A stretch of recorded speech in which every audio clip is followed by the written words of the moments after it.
Okay. ખેડૂત મિત્રો નમસ્કાર, હું હર્ષદ ગોહિલ, આપનું સ્વાગત છે એગ્રીલિયોમાં. આજે આપણે વાત કરીશું લીંબુની ખેતી વિશે. ગુજરાતમાં એક મહત્વનો બાગાયતી પાક છે લીંબુ, અને લીંબુની ખેતી વિશે માર્ગદર્શન આપવા આજે આપણી સાથે સમોડા કૃષિ વિજ્ઞાન કેન્દ્રના વૈજ્ઞાનિક સચિનભાઈ દરજી જોડાયા છે, જેઓ લીંબુના ખેતીના જે મહત્વના મુદ્દા છે એનું માર્ગદર્શન આપશે. સ્વાગત છે સાહેબ આપનું. થેન્ક યુ હર્ષદભાઈ, ખૂબ ખૂબ આભાર. હવે સાહેબ પહેલા શરૂઆત હાજી જણાવો. હા, પહેલા હું આપણે જણાવું કે લીંબુનું જે વાવેતર છે એનો યોગ્ય સમયગાળો કયો, અને વાવેતર માટે ખેડૂતોએ શું ખાસ તો ધ્યાનમાં રાખવું? બરોબર છે હર્ષદભાઈ. હવે લીંબુની ખેતીની અંદર સારામાં સારો જો ટાઈમ ગણવામાં આવે તો અત્યારના હાલ જે ચાલી રહ્યું છે જૂન, જુલાઈ ને ઓગસ્ટ. અમુક ગુજરાતની અંદર અમુક વિસ્તારની અંદર જૂન મહિનાની અંદર વરસાદ થઈ જતો હોય છે, અમુક વિસ્તારમાં જુલાઈમાં થતો હોય છે, અને અમુક જે નોર્થ ગુજરાતના એ છે એ એન્ડ ઓફ જુલાઈની એની અંદર થતો હોય છે. મતલબ ઓગસ્ટ મહિના સુધી તમે આનું વાવેતર કરી શકો છો. 1-2 વરસાદ થઈ જાય એના પછી તમે એના વાવેતર કરી શકો છો. બીજું, તમારા પાસે પાણીની ફેસિલિટી હોય સારી, બરોબર, અને જ્યારે ઠંડી પૂરી થવા આવી હોય અને ઉનાળાની શરૂઆત થઈ હોય એ ટાઈમમાં પણ તમે એનું વાવેતર કરી શકો છો. એટલે કે ફેબ્રુઆરી માર્ચ મહિનામાં પણ તમે એનું પ્લાન્ટેશન કરી શકો છો. પણ જૂન, જુલાઈ, ઓગસ્ટ આ 3 મહિના જે ખરા એ ઉત્તમ ગણવામાં આવે છે લીંબુની ખેતી માટે. Okay sir. હવે એક તો રોપા અને જમીન એ વાવેતર માટે મહત્વની વસ્તુ છે. તો ગુજરાતમાં ખાસ તો કયા જાતોની લીંબુ, કયા પ્રકારના લીંબુની ખેતી થાય છે? કાગડી લીંબુ સિવાય બીજા કયા લીંબુ છે જે લીંબુની જાતો છે જે ગુજરાતમાં પ્રચલિત છે? એટલે લીંબુની થોડી જાતો વિશે પ્રાથમિક માહિતી આપો. હવે એમાં હર્ષદભાઈ એવું છે કે લીંબુની અંદર જે ખરું એ ઘણા બધા પ્રકારના લેમન કેટેગરીની અંદર આવતા હોય છે. લગભગ ગુજરાત ભારતની અંદર જોવા જઈએ તો લગભગ નહીં હોય તો 7 થી 8 પ્રકારના આ ગ્રુપની અંદર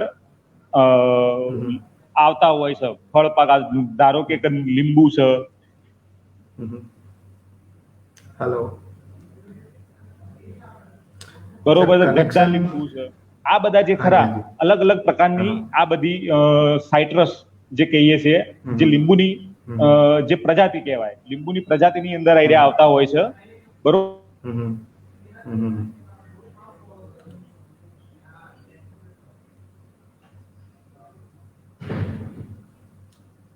સંપર્ક સાહેબ સાથે કપાઈ ગયો છે. તો ખેડૂત મિત્રો, જે ચર્ચા ચાલી રહી છે એ ચાલી રહી છે કે લીંબુની ખેતી વિશે, અને જેમાં એમને જાણ કરી કે અત્યારનો જે સમય છે આ 2 થી 3 મહિના એ લીંબુના વાવેતર માટે સૌથી વધુ અનુકૂળ છે. પણ અહીંયા ઇન્ટરનેટ કનેક્ટિવિટીના કારણે એમની સાથે સચિનભાઈ સાથે સંપર્ક કપાઈ ગયો. ગુજરાત સરકાર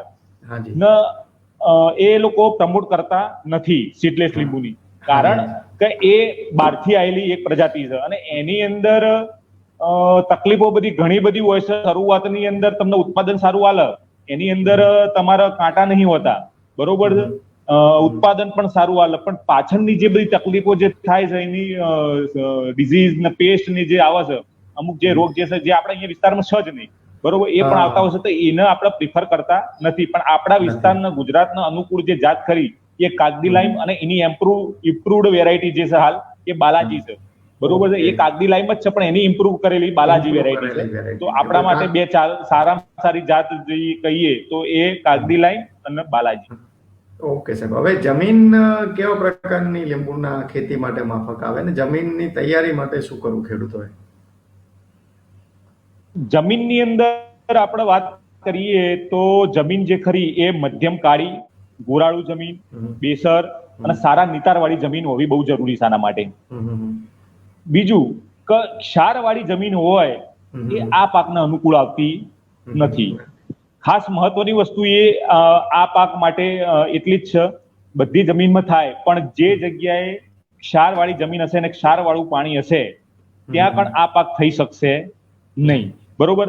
બીજું તમને કહું તો હવે કઈ જમીનમાં આપણે વાવવું એ તો આપણે વાત કરી, બરોબર. હવે એની તૈયારી શું કરવી, એ જમીનની તૈયારી શું કરવી, તો એના માટે આપણે પહેલા તો ઉનાળાની અંદર 2-3 ઊંડી આડી ઊભી ઊંડી ખેડ કરવી પડે, આડી ઊંડી ખેડ કરવાનો આપણે બધાને દરેક ખેડૂત મિત્રોને પણ ખ્યાલ છે કે ભાઈ એનાથી જે જમીનની અંદર જે રહેલા જે નુકસાનકારક જે બેક્ટેરિયા છે, જીવાણુઓ છે, બરોબર છે, રોગના અવશેષો પડેલા છે, બરોબર, એ બધા નાશ થઈ જાય છે.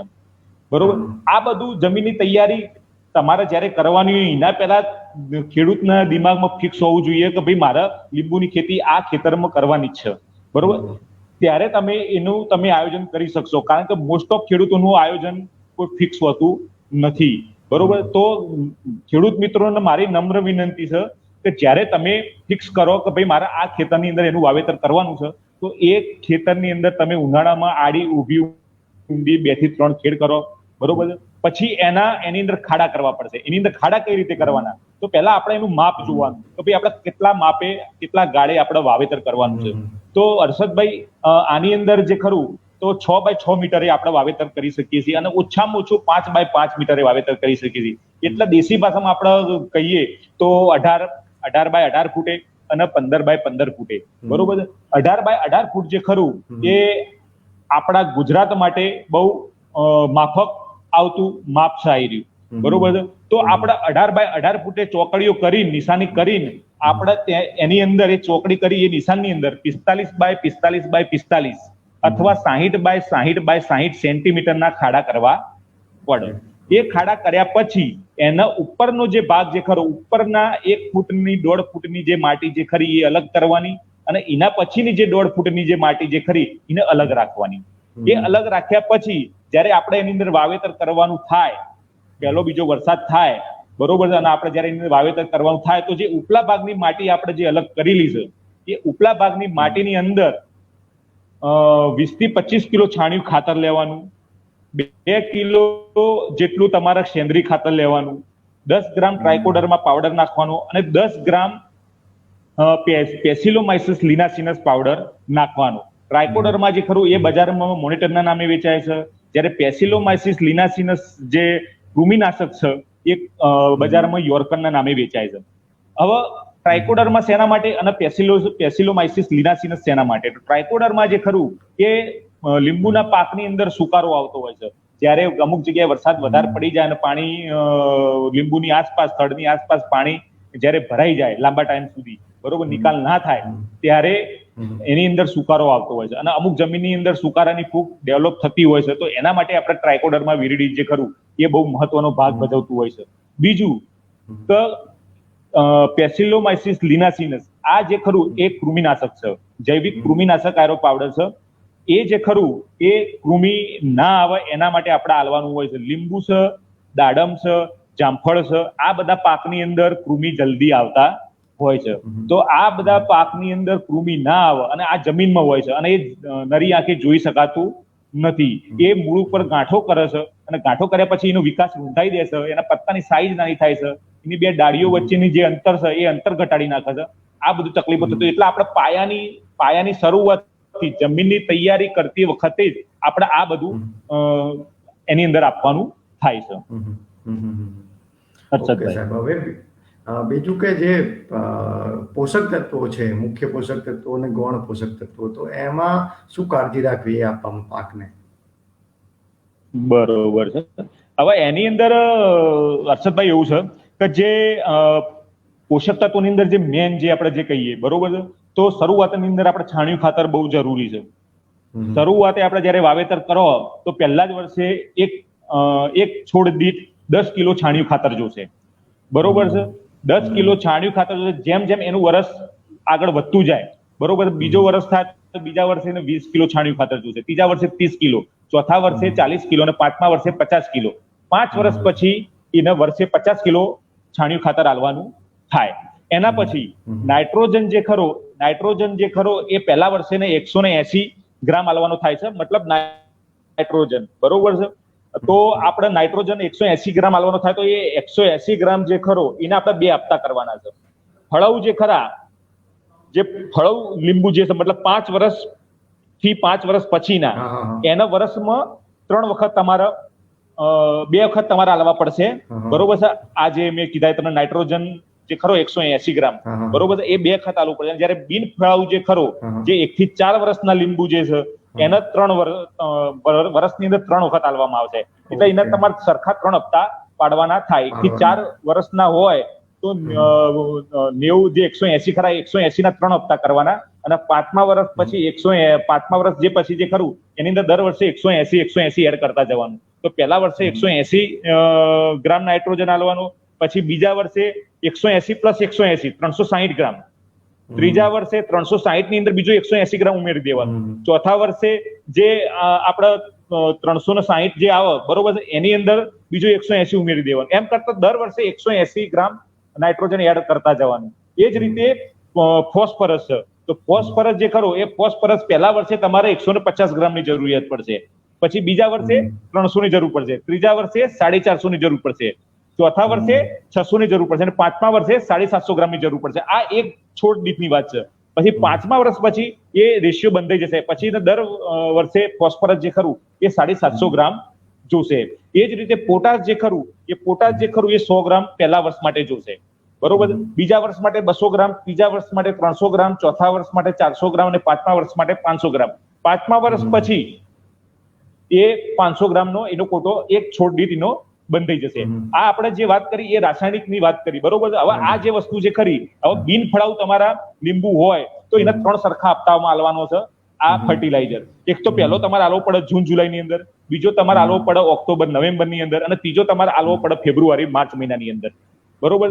અને જો ફળાવું હોય તો એના 2 વખતે આલવાના, ઓક્ટોબર નવેમ્બરમાં અને બીજો આલવાનો માર્ચ એપ્રિલમાં. એ 2 રીતે આલવાના થશે, બરોબર. બીજું કે તમે આની અંદર જે ખરું કે તમે જૈવિક રીતે તમારે કરવા હોય તો તમે જૈવિક રીતે પણ આનું તમે આયોજન કરી શકો છો. જૈવિક ની અંદર તમે જોવા જાવ તો છાણિયું ખાતરની આપણે જે વાત કરી એ પ્રમાણે 10-10 કિલો દર વર્ષે આપણે વધારતા જઈએ. એના પછી જે ખરું દેશી ખાતર જે આપણા છાણિયું ખાતર, સેન્દ્રીય ખાતરમાં આપણે વાત કરીએ તો બજારમાં અલગ અલગ પ્રકારના વેચાતા હોય છે. વર્મી કમ્પોસ્ટ છે, બરોબર છે, સિટી કમ્પોસ્ટ છે, અત્યારના ઘણા બધા બજારમાં મળતા હોય છે, બરોબર છે. એના પછી એનપીકે બાયો ફર્ટિલાઇઝર આવે છે, બરોબર, જેની અંદર જૈવિક બેક્ટેરિયા હોય છે. જે આપણે એનપીકે ના જૈવિક બેક્ટેરિયા હોય છે એ પણ તમે મિક્સ પણ નાખી શકો છો અને અલગ અલગ પણ તમે નાખી શકો છો, બરોબર છે. પછી અત્યારના હાલ આપણે અલગ અલગ પ્રકારના બેક્ટેરિયા આવે છે. ફોસ્ફેટ સોલ્યુબલાઇઝિંગ બેક્ટેરિયા આવે છે. પછી દરિયાઈ વનસ્પતિના જે ખરા એના પણ ખાતર હોય છે, એ પણ એની અંદર મળે છે. અલગ અલગ પ્રકારના ફળ પણ મળે છે, એનો પણ તમે એનો ઉપયોગ કરી શકો છો. અને હાલ આપણે જાણતા હોય તો જીવામૃત છે, ઘન જીવામૃત છે, બ્રહ્માસ્ત્ર છે, આ બધાનો પણ અત્યારના હાલ ધીરે ધીરે વ્યાપ વધતો ગયો છે. તો એનો પણ આપણે ઉપયોગ કરીએ તો પણ આપણે બહુ સારામાં સારું આનું ઉત્પાદન લઈ શકતા હોય છે અને આપણા આરોગ્ય માટે પણ સારું હોય છે. બીજું તો ગૌણ પોષક તત્વો, જે ગૌણ પોષક તત્વો જે ખરા એ આ પાક માટે ગૌણ પોષક તત્વો બહુ મહત્વના છે. કેમ? કારણ કે નાઇટ્રોજન, ફોસ્ફરસ અને પોટાશ સિવાય બીજા બધા પોષક તત્વોની પણ જરૂરિયાત રહેતી હોય છે. એટલા માટે જરૂરિયાત રહેતી હોય છે કે જ્યારે એની અંદર કોઈ પણ પાક આપણે લઈએ, બરોબર, કોઈ પણ એનો ફ્રૂટ લઈએ, ચાહે ઘઉં હોય, ચોખા હોય, લીંબુ હોય, એ જ રીતે જામફળ, કોઈ પણ, તો એની અંદર એની પ્રોપર્ટી હોય છે કે ભાઈ તમારા લીંબુ, તમે એક લીંબુ ખાઓ તો એની અંદર વિટામિન સી આટલું મળે, એની અંદર પ્રોટીન આટલું મળે, એની અંદર કેલ્શિયમ આટલું મળે, એની અંદર ફોસ્ફરસ આટલું મળે. તો આ બધું વસ્તુ આવે ક્યાંથી એની અંદર? તો આ વસ્તુ ત્યારે આવે કે જ્યારે આપણે એને જમીનમાં આપીએ. દેશી ભાષામાં આપણે કહીએ તો કુવામાં હોય તો હવાડામાં આવે શકાય, એના જેવું કામકાજ છે. એટલે ગૌણ પોષક તત્વોનું જે ખરું એ મહત્વ બહુ સારું છે. અને ખેડૂત મિત્રોને એક સલાહ છે મારી કે બધાનું કોમ્બિનેશન તમારે અલગ અલગ ના નાખવા હોય તો ગૌણ પોષક તત્વો જે ખરા એ અત્યારના હાલ એક જ પેકેટની અંદર તમને 5 પોષક તત્વો તમને એની અંદર મળે છે. જીએસએફસી નું G4 કરીને આવે છે, એની અંદર તમારે 5 માઇક્રોન્યુટ્રિયન્ટ આવે છે. ઝીંક આવે છે, ફેરસ આવે છે, કોપર આવે છે, બોરોન આવે છે અને મેંગેનીઝ આવે છે. આ 5 પોષક તત્વો એની અંદર આવે છે. બીજું કે Indian institute of horticulture research Dharwad ખાતે સંશોધન થયેલું છે અને અર્કા સાઇટ્રસ સ્પેશિયલ કરીને આ લોકોએ એક માઇક્રોન્યુટ્રિયન્ટ ડેવલપ કરેલા છે. એ રીતના ડેવલપ કરેલા છે, એ રીતના માત્રામાં એની અંદર છે કે જે લીંબુનો પાક જે ખરો વર્ષ દરમિયાન જેટલા પણ ગૌણ પોષક તત્વોનો ઉપાડ કરે છે એ ગૌણ પોષક તત્વો એ આપણે એની અંદર અવેલેબલ હોય છે, બરોબર છે. તો એ પોષક તત્વો આપણે એની અંદર છાંટીએ, બરોબર છે, 25 ગ્રામ એનું માપ છે, બરોબર. તો એ પ્રમાણે આપણે એનો છંટકાવ કરીએ તો સીધો એ પત્તા વાટે પણ એ પોષક તત્વો લીંબુનો પાક લઈ શકે છે. તો અત્યારના હાલ ખેડૂતો માટે બહુ ફેસિલિટી બહુ સારી થઈ ગઈ છે કે જીએસએફસી માં પણ મળે છે, બરોબર છે. ભારત સરકારની પણ ઘણી બધી કંપનીઓ છે, બરોબર છે. ધારો કે મેં જે વાત કરી સંશોધન કેન્દ્ર છે, મેં ધારપુરની જે વાત કરી, એમના થ્રુ પણ ઘણા બધા સંશોધન થયેલા છે અને અર્કા સાયકલ સ્પેશિયલ ના બધું અવેલેબલ જ છે જ, બરોબર છે. એ ઇન્ટરનેટ ઉપર તમે હાલ બધું સર્ચ કરો તો ઇન્ટરનેટ ઉપર તમને મળી જશે, એડ્રેસ લઈ અને તમે કરી પણ શકો છો. બીજું કે કૃષિ વિજ્ઞાન કેન્દ્ર અમારે બેઠે જ છે, બરોબર છે. તમે અમને ગમે ત્યારે કોલ કરી શકો છો, બરોબર છે, અને અમે તમને ઇન્ફોર્મેશન પણ એની પ્રોવાઈડ કરી શકીએ છીએ. હવે સાહેબ એક છેલ્લો હર્ષદભાઈ. પ્રશ્ન આપણે જણાવો કે જે છાંટણી છે, પ્રુનિંગ કહીએ, એનું શું મહત્વ છે લીંબુની માવજતમાં? પ્રુનિંગ એકચ્યુઅલી પ્રુનિંગ જે ખરું એ હાજી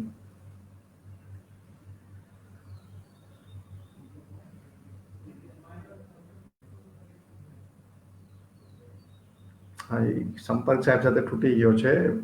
તો પ્રુનિંગની વાત થઈ, એમને મુખ્ય પોષક તત્વો, ગૌણ પોષક તત્વો ની વાત કરી અને બાકી જે લીંબુના વાવેતરના સમયગાળાની વાત કરી. નથી, પણ એમની બરોબર. સાથે લીંબુના internet પાકની અંદર connectivity છાટણી જે થોડી ખરી એ રીતે કરવી પડતી હોય છે કે એને જે ખેતી કાર્યો કરતી વખતે જે ખેતી કાર્યોમાં નડતરરૂપ હોય એ ડાળીઓ તમારે કાપવી પડે, જે રોગિષ્ટ ડાળી જે છે એ તમારે કાપવી પડે. પછી એકબીજાને ક્રોસ થતી હોય, એકબીજાને ડાળીઓ ક્રોસ થતી હોય એ ડાળીઓ તમારે ક્રોસ કરવી પડે. પછી જે સુકાઈ ગયેલી છે એને આવી રીતે ડાળીઓને કરવી પડે. જે જામફળની અંદર, બોરની અંદર જે આપણે આખા ઝાડ બોડા કરી દઈએ છીએ અને અડધા કાપી નાખીએ છીએ ને, એ રીતે આની અંદર છાટણી થતી નથી. પણ આ જે છાટણી જે ખરી એ છાટણી તમારે રોગિષ્ટ, સૂકી આ બધી કાપવી પડે. કાપ્યા પછી ફૂગનાશક દવાનો સ્પ્રે કરવો બહુ જરૂરી છે, કારણ કે એના પર જે હવામાં ઉડતી જે ફૂગ જે ખરી એ આપણા છોડને લાગે ના અને આપણો છોડ રોગિષ્ટ બને ના, એની આપણે અવશ્ય તકેદારી રાખવી ખેડૂત મિત્રોને બહુ જરૂરી છે. ઓકે સાહેબ, હવે છેલ્લે આપ લીંબુની ખેતી તો ગુજરાતમાં સારા એવા પ્રમાણમાં લગભગ મોટા ભાગના જિલ્લાઓમાં વધતા ઓછા પ્રમાણમાં થાય છે, તો આપની છેલ્લી સલાહ લીંબુના ખેડૂતોને શું છે? લીંબુના ખેડૂતોને મારી એક જ સલાહ છે કે એક હું તમને સિમ્પલ ને સાદું ઉદાહરણ હું તમને કહું છું કે આટલા બધા જ આપણા ખાવાના ઘણા બધા ધાન્ય પાકો છે, કઠોળ પાકો છે, ફળ પાકો છે, શાકભાજી છે, બધી જ વસ્તુ આપણા ખાય છે. પણ આપણે એક વસ્તુની નજર દોડાવીએ ખેડૂત મિત્રો તો આપણે જોઈ શકીશું કે પ્રત્યેક ઘરની અંદર ઓલ ઓવર ઇન્ડિયાની અંદરની વાત કરું છું, ગુજરાતમાં તો છે જ, પણ ઓલ ઓવર ઇન્ડિયાની હું તમને વાત કરું તો પ્રત્યેક ઘરની અંદર દિવસ દરમિયાન સવારના અને સાંજે 2 લેબુ તો જમવામાં જોવો જ. બરોબર, તો આપણે સમજી શકીએ છીએ એના ઉપરથી કે ભાઈ આની ડિમાન્ડ તો ચાલુ જ રહેવાની છે. બરોબર, તો આની ખેતી કરવી બહુ જરૂરી છે. એક સિમ્પલ લોજિક છે કે આની ડિમાન્ડ રહેવાની એટલે આપણને ભાવ સારા મળવાના. ઠીક છે, આવી મહામારી કોવિડ જેવી મહામારી આવતી હોય, COVID-19 જેવી મહામારી જયારે આવતી હોય ત્યારે માર્કેટ બધા બંધ હોય, એ અપવાદરૂપ છે. પણ એક સિમ્પલ લોજિક ખેડૂત મિત્રોને હું એટલું જ કહેવા માંગુ છું કે તમારે વાવેતર તમારે કરવું હોય, તમારી જમીન માફક આવતી હોય તો લીંબુ છે, મરચા છે, ડુંગળી છે, બટાકા છે, આ બધાનું તમે વાવેતર કરો, કારણ કે આનો ઉપાડ વધારે છે.